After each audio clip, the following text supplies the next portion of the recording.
Hello, അമ്മ മനസ്സിൻ്റെ പുതിയൊരു എപ്പിസോഡിലേക്ക് എല്ലാവർക്കും സ്വാഗതം. ചാനൽ ആദ്യമായിട്ട് കാണുന്നവരാണെങ്കിൽ ഒന്ന് സബ്സ്ക്രൈബ് ചെയ്തിട്ട് ലൈക്ക് ചെയ്യണേ. അങ്ങനെ സിദ്ധു ചന്ദ്രികയ്ക്ക് മൈലാഞ്ചി ഇട്ട് കൊടുക്കുകയാണ് കൈകളിൽ. ആ സമയത്ത് അവർ രണ്ടുപേരും പ്രണയത്തോടെ അങ്ങോട്ടും ഇങ്ങോട്ടും നോക്കുന്നുണ്ടായിരുന്നു. അതുകൊണ്ട് തന്നെ ചുറ്റിലും നടക്കുന്നതൊന്നും അവർക്ക് കാണാൻ സാധിക്കുന്നില്ല. ആ സമയത്താണ് മലർ അങ്ങോട്ടേക്ക് സന്തോഷത്തോടെ കയറി വന്നത്. പ്രിയക്ക് മൈലാഞ്ചിയൊക്കെ കാണിച്ചു കൊടുത്തിട്ട് അത് അമ്മയോട് പറയാൻ വന്നതാണ്. ആ സമയത്ത് മലർ കാണുന്നത് സിദ്ധുവും ചന്ദ്രികയും കൂടി പ്രണയത്തോടു കൂടി നോക്കിയിരിക്കുന്നതും സിദ്ധു ചന്ദ്രികയ്ക്ക് മൈലാഞ്ചിയൊക്കെ ഇട്ട് കൊടുക്കുന്നതാണ്. മലറിനത് കണ്ടപ്പോൾ വല്ലാത്ത ദേഷ്യവും സങ്കടവും ഒക്കെ തോന്നുകയാണ്. കാരണം അവളുടെ അമ്മയെ അവൾക്ക് നഷ്ടപ്പെടുത്തുന്നത് സിദ്ധു കാരണമാണെന്നാണ് അവൾ വിശ്വസിക്കുന്നത്. അതുകൊണ്ട് തന്നെ അവൾക്ക് സിദ്ധാർത്ഥിൻ്റെ കൂടെ ചന്ദ്രികയെ കാണുമ്പോഴൊക്കെ ദേഷ്യം തോന്നുന്നുണ്ടായിരുന്നു.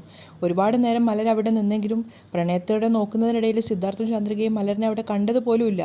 കുറേ നേരം നിന്നതിന് ശേഷം ദേഷ്യത്തോടെ മലരാണെങ്കിൽ അവിടെ നിന്ന് ഇറങ്ങി പോവുകയും ചെയ്തു. അതൊന്നും സിദ്ധാർത്ഥും ചന്ദ്രികയും അറിഞ്ഞിട്ട് പോലുമില്ല. ചന്ദ്രികയുടെ കൈകളിൽ വളരെ മനോഹരമായിട്ടാണ് സിദ്ധാർത്ഥ് മൈലാഞ്ചി ഇട്ട് കൊടുത്തിരിക്കുന്നത്. അതുകൊണ്ട് തന്നെ ചന്ദ്രിക സിദ്ധാർത്ഥിനെ അപ്രീഷിയേറ്റ് ചെയ്യുന്നുണ്ട്. സാറ് എന്നെക്കാളും വളരെ നന്നായിട്ട് മൈലാഞ്ചി ഇടുന്നുണ്ട്. അങ്ങനെ സിദ്ധാർത്ഥ ചിരിച്ചുകൊണ്ട് പറയുന്നുണ്ട്, ശരി, എന്തായാലും ഉച്ചയ്ക്ക് ശേഷം മാത്രമേ കൈകൾ കഴുകാൻ പാടുള്ളൂ.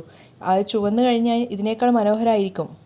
ചന്ദ്രിക സിദ്ധു പറഞ്ഞത് സമ്മതിക്കുന്നുണ്ട്. അതിനുശേഷം അവർ രണ്ടുപേരും വീണ്ടും പ്രണയത്തോടെ ഒരുപാട് നേരം നോക്കി നിൽക്കുന്നുണ്ടായിരുന്നു. ആ സമയത്തൊക്കെ ഒരു മ്യൂസിക്കിൽ സോങ് വെച്ചിരിക്കുകയാണ്.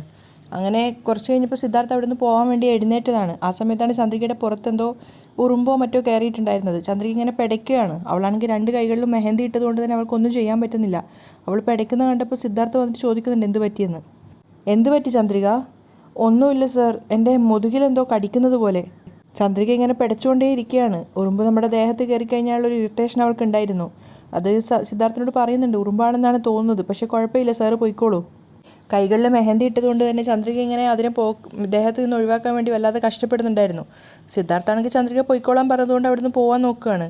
അവൻ വാതിൽക്കൽ എത്തിയതും ചന്ദ്രിക വീണ്ടും ഇങ്ങനെ ശബ്ദം ഉണ്ടാക്കുകയാണ്, ഉറുമ്പ് കടിച്ചത് കൊണ്ട്. ചന്ദ്രികയുടെ ശബ്ദം കേട്ടപ്പോൾ സിദ്ധു വീണ്ടും വന്നിട്ട് ചോദിക്കുന്നുണ്ട്, ചന്ദ്രിക എന്താ പറ്റിയത്, എന്താ? അപ്പോൾ ചന്ദ്രികയും വല്ലായ്മയായിട്ടാണ് നിൽക്കുന്നത്. അവൾക്ക് എന്തോ ദേഷ്യവും ഇറിറ്റേഷനും ഒക്കെ ഉണ്ടായിരുന്നു. അവൾ സിദ്ധുവിനോട് പറയുന്നുണ്ട്, ഉറുമ്പ് മുതുകിൽ കടിക്കുന്നതെന്നാണ് തോന്നുന്നത്. ഉറുമ്പ് തന്നെയാണോ? സിദ്ധാർത്ഥ് ചോദിക്കുന്നുണ്ട്. ശരി, തിരിഞ്ഞു നിൽക്ക്, ഞാൻ നോക്കട്ടെ. സിദ്ധാർത്ഥ് പറഞ്ഞപ്പോൾ ചന്ദ്രിക നാണത്തോടെ പറയാണ്, ഏയ് അതൊന്നും വേണ്ട. അപ്പോഴും സിദ്ധാർത്ഥ് പറയുന്നുണ്ട്, ചന്ദ്രിക ഉറുമ്പ് കടിക്കുകയല്ലേ, നീ ഒന്ന് തിരിഞ്ഞു നിൽക്ക്. ചന്ദ്രിക ആകെ നാണത്തോടെ പറയുന്നുണ്ട്, ഇല്ല സാർ, കുഴപ്പമില്ല, നിങ്ങൾ പൊയ്ക്കോ. അപ്പോൾ സിദ്ധുവും പറയാണ്, ചന്ദ്രിക ഉറുമ്പ് കടിക്കുന്നത് നീ പറഞ്ഞതല്ലേ, തിരിഞ്ഞു നിൽക്ക്, അതിലെന്താ തെറ്റുള്ളത്, ഞാനത് എടുത്തുനിന്ന് വെച്ചിട്ട്. അതൊന്നും വേണ്ട സാറ് പോയിക്കോ, ഞാൻ എടുത്തോളാം. പക്ഷേ ചന്ദ്രിക വീണ്ടും പിടച്ചുകൊണ്ടേ ഇരിക്കുകയാണ്. അവൾക്ക് ഉറുമ്പ് കടിക്കുന്നതിൻ്റെ ബുദ്ധിമുട്ടുണ്ടായിരുന്നു. സിദ്ധാർത്ഥ അത് നോക്കി നിന്നിട്ട് അവസാനം പറയുന്നുണ്ട്, ഒരു നിമിഷം ഒന്ന് സമയം തരുമോ, ഞാനതിനെ എടുത്ത് മാറ്റിത്തരാം. ഒന്ന് പറയുന്ന കേൾക്ക്, വാ, ഞാനിത് മാറ്റിത്തരാം എന്ന് പറഞ്ഞിട്ട് ചന്ദ്രികയെ പിടിച്ച് തിരിച്ചു നിർത്തുകയാണ്. സിദ്ധു ആണെങ്കിൽ ചന്ദ്രികയെ തിരിച്ചു നിർത്തിയതിന് ശേഷം അവളുടെ മുടി അഴിച്ചിട്ടിരുന്ന മുടി മാറ്റുകയാണ്. ആ സമയത്ത് ചന്ദ്രികയ്ക്കും ആകെ ഒരു വല്ലാത്ത പോലെ തോന്നുന്നുണ്ടായിരുന്നു. സിദ്ധാർത്ഥാണെങ്കിൽ അവളുടെ മുടി മാറ്റിയിട്ട് അവളുടെ മുതുക് ഇങ്ങനെ നോക്കി നിൽക്കുകയാണ്. ആ മുതുകിൻ്റെ മുകളിലായിട്ട് ഉറുമ്പ് നിൽക്കുന്നുണ്ട്. പക്ഷേ സിദ്ധാർത്ഥിൻ്റെ കാഴ്ചയിലൊക്കെ ചന്ദ്രികയുടെ സൗന്ദര്യം മാത്രമാണ് കാണുന്നത്. ചന്ദ്രികയ്ക്കും സിദ്ധാർത്ഥ അങ്ങനെ ചെയ്തപ്പോൾ ആകെ ഒരു വല്ലാത്തൊരു ഫീലൊക്കെ തോന്നുകയാണ്. സിദ്ധുവിനും അങ്ങനെ തന്നെ. അവരുടെ ആ ഒരു പ്രണയവും ആ ഒരു സ്നേഹമൊക്കെ ആ ഒരു സമയത്താണ് പ്രകടമാക്കുന്നത്. അപ്പോൾ സിദ്ധു മെല്ലെ അവളുടെ മുതുകിൽ നിന്നും ആ ഒരു ഉറുമ്പിനെ എടുക്കുകയാണ്. സിദ്ധു അത് എടുക്കുന്ന സമയത്ത് ചന്ദ്രികയ്ക്ക് ആകെ ഒരു വല്ലാത്ത ഫീലാണ്. അല്പനേരത്തേക്ക് അവരുടെ ഒരു റൊമാൻറ്റിക് ആയിട്ടുള്ളൊരു ഭാഗം തന്നെയാണ് കാണിക്കുന്നത്. എന്തോ പരസ്പരം സ്നേഹിക്കുന്ന രണ്ടുപേര് തമ്മിൽ ഒന്നിച്ച് നിൽക്കുന്ന ആ ഒരു സമയത്തുണ്ടായിരുന്ന കാര്യങ്ങളൊക്കെ. അങ്ങനെ സിദ്ധാർത്ഥ ആ ഒരു ഉറുമ്പിനെ എടുത്തിട്ട് ചിരിച്ചുകൊണ്ട് ചന്ദ്രികയ്ക്ക് കാണിച്ചു കൊടുക്കുകയാണ്, ഈ ഉറുമ്പാണ് ഇത്രയും നേരം നിന്നെ കടിച്ചത്. എന്നിട്ട് അതിനെ നിലത്തിട്ടുകൊണ്ട് സിദ്ധു ചോദിക്കുന്നുണ്ട്, ചന്ദ്രിക ഓക്കെ ആയില്ലേ? പക്ഷേ ചന്ദ്രികയുടെ മുഖത്ത് അപ്പോഴും ഒരു വികാരവിവശയായിട്ടാണ് നിൽക്കുന്നത്. അപ്പോൾ സിദ്ധു ചോദിക്കുന്നുണ്ട്, ഇപ്പോൾ ഓക്കെ അല്ലേ? ചന്ദ്രിക അതിനും മറുപടി ഒന്നും പറയാതെ തലതാഴ്ത്തി നാണത്തോടെയാണ് നിൽക്കുന്നത്. സിദ്ധു ചോദിക്കുന്നുണ്ട്, എന്താ ചന്ദ്രിക എന്തോ ഒരു പോലെ നിൽക്കുന്നത്? സിദ്ധുവിനും ചന്ദ്രികയുടെ ആ ഒരു നിൽപ്പ് കണ്ടപ്പോൾ മനസ്സിലായിട്ടുണ്ട്. ചന്ദ്രിക നാണത്തോടെ പറയാണ്, ഒന്നുമില്ല സർ, നിങ്ങൾ പൊയ്ക്കോ. ചന്ദ്രികയുടെ ആ ഒരു മാറ്റം കാണുന്ന സമയത്ത് സിദ്ധാർത്ഥിന് കാര്യം മനസ്സിലാവുന്നുണ്ട്. അവൻ പുഞ്ചിരിച്ചുകൊണ്ട് അവിടെ നിന്ന് മെല്ലെ പോകാൻ നോക്കുകയാണ്. പക്ഷേ പെട്ടെന്ന് വീണ്ടും ചന്ദ്രിക പഴയതുപോലെ തന്നെ അപ്പോൾ സിദ്ധാർത്ഥ അങ്ങോട്ടേക്ക് വരുന്നുണ്ട്. എന്തു പറ്റി? ഇനിയും ഒരു ഉറുമ്പുണ്ടെന്നാണ് തോന്നുന്നത് സർ. ചന്ദ്രിക വീണ്ടും പഴയതുപോലെ തന്നെ പിടച്ചുകൊണ്ട് ഇങ്ങനെ നോക്കുകയാണ്. മേത്തൊക്കെ തപ്പിടിക്കുന്നുണ്ടായിരുന്നു ഉറുമ്പ് എവിടെയുള്ളത് നോക്കിയിട്ട്. അപ്പോൾ സിദ്ധു പറയുന്നുണ്ട്, ഒരു നിമിഷം അവിടെ നിൽക്ക്, ഞാൻ എടുത്തു തരാം. വേണ്ട സാറ് പോയിക്കോ, ഞാൻ തന്നെ എടുത്തോളാം. ചന്ദ്രിക ഇങ്ങനെ കൊഞ്ചിക്കൊണ്ട് പറയാണ്. അപ്പോൾ സിദ്ധു വീണ്ടും പറയുന്നുണ്ട്, ചന്ദ്രിക ഇപ്പോഴല്ലേ ഞാനൊരു ഉറുമ്പിനെ എടുത്തത്, കുഴപ്പമില്ല, ഞാൻ തന്നെ എടുത്തോളാം, ഞാൻ എടുത്തു തന്നോളാം, നീ ഒന്ന് നിൽക്ക്. അപ്പോൾ ചന്ദ്രിക വീണ്ടും പറയുന്നുണ്ട്, സാർ നിങ്ങളൊന്ന് പോയിട്ട് മലരിനോടൊന്ന് വരാൻ പറ. സിദ്ധുവിന് ചന്ദ്രികയുടെ ആ ഒരു നാണം മനസ്സിലായിട്ടുണ്ടായിരുന്നു. അതുകൊണ്ട് തന്നെ അവനോടൊന്ന് പുഞ്ചിരിച്ചുകൊണ്ട് പോകാൻ നോക്കുകയാണ്. അപ്പോൾ ചന്ദ്രികയാണെങ്കിലും ഇങ്ങനെ പിടച്ചുകൊണ്ടേ ഇരിക്കുന്നുണ്ട്. അതിനിടയിൽ അവൾ പ്രണയത്തോടെ സിദ്ധാർത്ഥിനെ തന്നെ നോക്കി നിൽക്കുകയാണ്. രണ്ടുപേരും കുറേ നേരം വീണ്ടും പരസ്പരം നോക്കി നിൽക്കുന്നുണ്ട്. അതിനുശേഷമാണ് സിദ്ധു അവിടുന്ന് പോയത്. സിദ്ധു പോയതിനു ശേഷവും ചന്ദ്രികയുടെ മുഖത്തുള്ള ആ ഒരു നാണമൊന്നും മാറിയിട്ടുണ്ടായിരുന്നില്ല. അതേസമയം മേഘ ഓഫീസിലാണ് ഉണ്ടായിരുന്നത്. അവളുടെ തൊട്ടടുത്തായിട്ട് തന്നെ മനോഹരനും നിൽക്കുന്നുണ്ട്. അപ്പോഴാണ് സുരേന്ദ്രൻ അങ്ങോട്ടേക്ക് വരുന്നത്. സുരേന്ദ്രൻ എന്ന് വെച്ചാൽ മേഘയുടെ സഹോദരൻ. പക്ഷെ അവിടെ വെച്ചിട്ട് അവളെ സഹോദരനാണെന്ന് ആരെ അറിയിക്കരുതെന്ന് മേഘ പറഞ്ഞതുകൊണ്ട് തന്നെ സുരേന്ദ്രൻ മാഡം എന്നാണ് മേഘയെ വിളിക്കുന്നത്. മാഡം, ആ സുരേന്ദർ പറയൂ. മാഡം, ഞാൻ ഒരു ബിസിനസ്സിൻ്റെ ഒരാൾ വരും എന്ന് പറഞ്ഞിട്ടുണ്ടായിരുന്നില്ലേ, അവർ വന്നിട്ടുണ്ട്. ഓ, വന്നോ?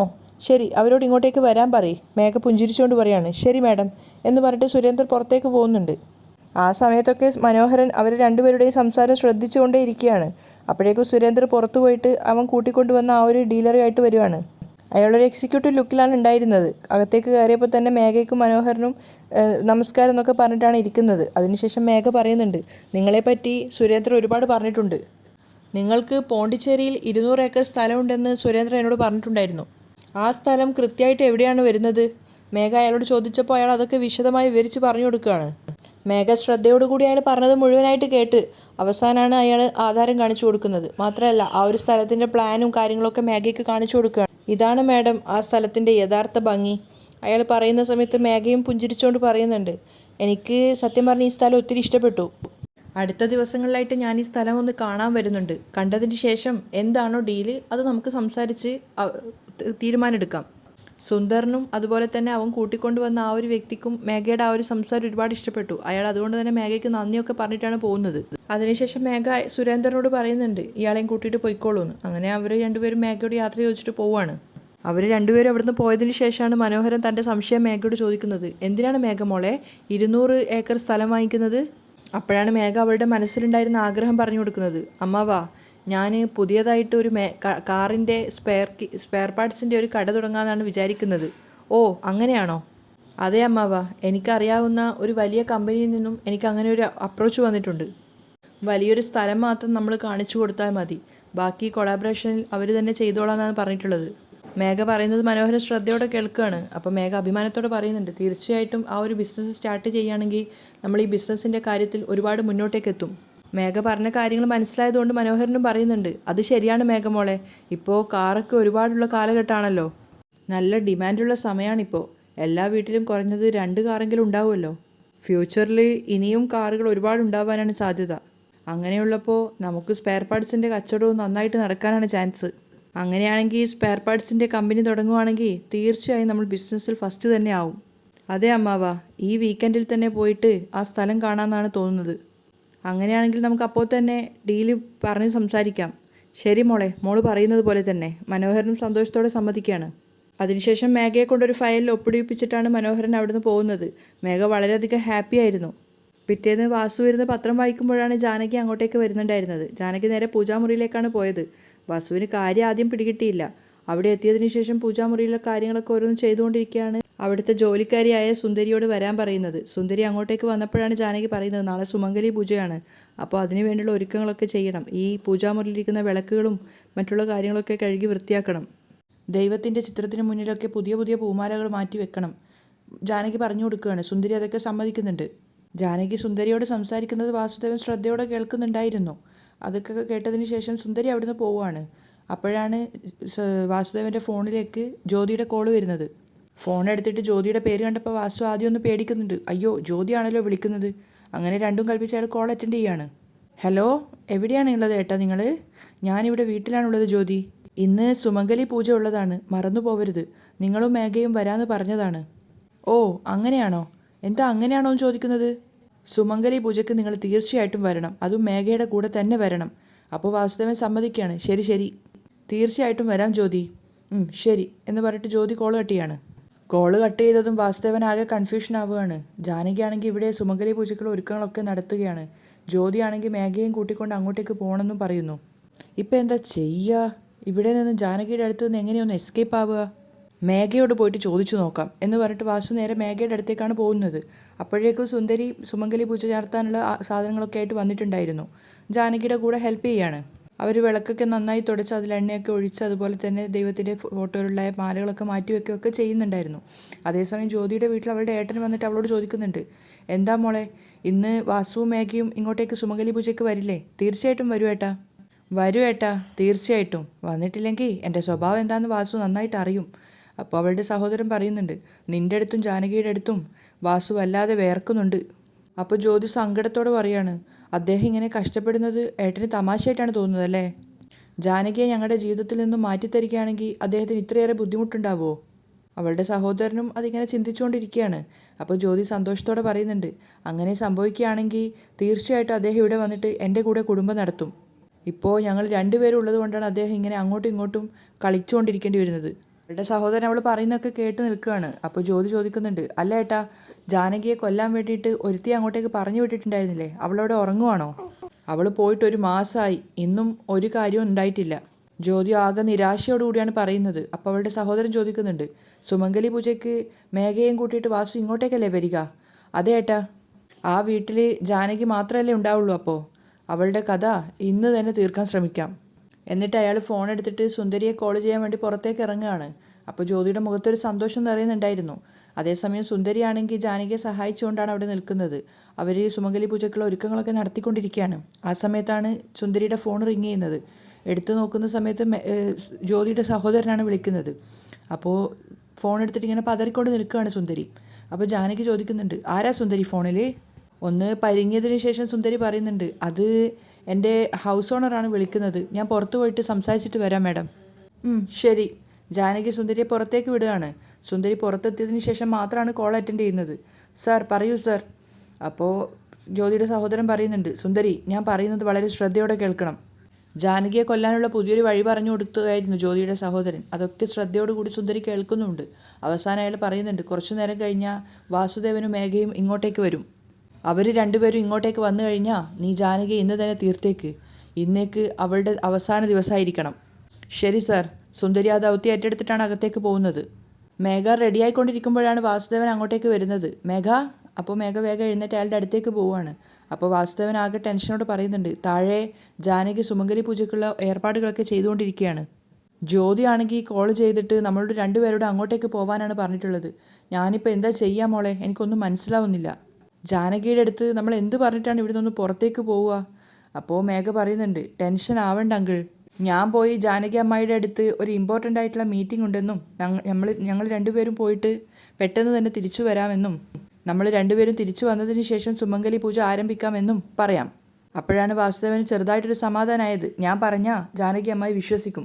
മേഘ പറഞ്ഞത് കേട്ടപ്പോൾ വാസുവും പറയുന്നുണ്ട്, അത് ശരിയാണ് മോള് പറഞ്ഞത് ശരിയാണ്. മോള് തന്നെ വന്നിട്ട് പറ. ഞാൻ പറഞ്ഞു കഴിഞ്ഞാൽ അവൾ ദേഷ്യപ്പെടും. പക്ഷേ മോള് പറഞ്ഞു കഴിഞ്ഞാൽ അവൾക്ക് ദേഷ്യമൊന്നും വരില്ല. ശരി, ഞാൻ പറഞ്ഞോളാം. അങ്കിൾ പോയിട്ട് റെഡിയായിട്ട് വാ. വാസു അവിടുന്ന് പോയതിനു ശേഷം മേഘയുടെ മുഖത്തൊരു കള്ളച്ചിരിയുണ്ടായിരുന്നു. കാരണം വാസുവിൻ്റെ അവിഹിതത്തിനാണ് മേഘ കൂട്ടു നിൽക്കുന്നത്. അതേസമയം ജാനകി ഓരോന്ന് ചെയ്തുകൊണ്ടേ ഇരിക്കുകയാണ്. പിന്നീട് സുന്ദരി കയറി വന്നപ്പോൾ തന്നെ ജാനകിയെ നോക്കുന്നത് കൊല്ലാനുള്ള ഒരാളായിട്ടാണ്.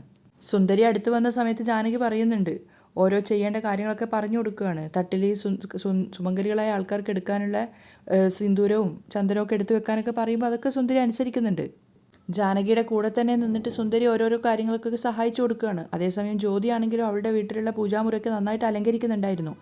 അങ്ങനെ സുന്ദരി ജാനകി പറഞ്ഞതുപോലെ തന്നെ ഓരോ തട്ടിലും ചന്ദനവും കുങ്കുമവും മഞ്ഞളും ഒക്കെ വെച്ചിട്ടുണ്ടായിരുന്നു. അങ്ങനെ ഓരോന്ന് ചെയ്തുകൊണ്ടിരിക്കുകയാണ്. ജാനകിയുടെ കൈതട്ടിയിട്ട് കൊളുത്തി വെച്ചിട്ടുണ്ടായിരുന്ന നിലവിളക്ക് കൈതട്ടിയിട്ട് അവിടെ നിലത്തേക്ക് വീഴുകയാണ്. സുന്ദരി ഒരുക്കി വെച്ചിട്ടുണ്ടായിരുന്ന ആ ഒരു തട്ടിലേക്കാണ് വീഴുന്നത്. മാത്രമല്ല അതിൻ്റെ വിളക്കുകൾ മുഴുവൻ അണഞ്ഞുപോയി. പെട്ടെന്ന് അങ്ങനെ സംഭവിച്ചപ്പോൾ ജാനകി വല്ലാതെ പതറിയിട്ടുണ്ടായിരുന്നു. അവർ സങ്കടത്തോടെ പറയാണ്, അയ്യോ, ഞാൻ കത്തിച്ചു വെച്ച നിലവിളക്ക് അണഞ്ഞുപോയല്ലോ. ജാനകി ആകെ സങ്കടത്തിലാവുകയാണ്. അവരുടെ മുഖത്തൊക്കെ സങ്കടവും കണ്ണീരും ഒക്കെ ഉണ്ടായിരുന്നു. അപ്പോൾ സുന്ദരി സമാധാനിപ്പിക്കുന്നുണ്ട്, അറിയാതെ വീണുപോയതല്ലേ, കാര്യാക്കണ്ട. ഞാൻ വിളക്കെടുത്ത് വെച്ചിട്ട് ഒന്നുകൂടി എണ്ണ ഒഴിച്ചിട്ട് തിരിവെച്ചോളാം. മാഡം ടെൻഷനൊന്നും ആവണ്ട എന്ന് പറഞ്ഞിട്ട് സുന്ദരി വീണ്ടും ആ വിളക്കെടുത്ത് വെച്ചിട്ട് അതിൽ എണ്ണ ഒഴിക്കുകയും തിരി കൊളുത്തുകയൊക്കെ ചെയ്യുന്നുണ്ട്. പക്ഷേ ആ സമയത്തൊക്കെ ജാനകിയുടെ മുഖത്ത് വല്ലാത്ത നിരാശയും സങ്കടവും അതുപോലെ തന്നെ അവരുടെ കണ്ണൊക്കെ നിറഞ്ഞിട്ടാണ് ഉണ്ടായിരുന്നത്. ഇങ്ങനെ ഒരു അനിഷ്ടകരമായ കാര്യം സംഭവിച്ചത് അവർക്ക് വല്ലാത്ത സങ്കടം ഉണ്ടാക്കിയിട്ടുണ്ടായിരുന്നു. സുന്ദരിയാണെങ്കിൽ ഓരോന്ന് ചെയ്തുകൊണ്ടിരിക്കുമ്പോഴും ജാനകിയെ തന്നെ നോക്കിക്കൊണ്ടാണ് ചെയ്യുന്നത്. അതുകൊണ്ട് തന്നെ സുന്ദരി മനസ്സിൽ ചിന്തിക്കുന്നുണ്ട്, ഇന്നത്തേക്ക് നിൻ്റെ കഥ അവസാനിക്കാൻ പോവുകയാണ്. അതുകൊണ്ടാണ് നീ കത്തിച്ചു വെച്ച നിലവിളക്ക് അണഞ്ഞു പോയത്. ജാനകിയെ നോക്കിക്കൊണ്ട് സുന്ദരിയുടെ മുഖത്തൊരു കൊലയാളിയുടെ ഭാവം തന്നെ ഉണ്ടായിരുന്നു. അവിടെയാണ് ഇന്നത്തെ എപ്പിസോഡ് വൈൻഡപ്പ് ചെയ്യുന്നത്.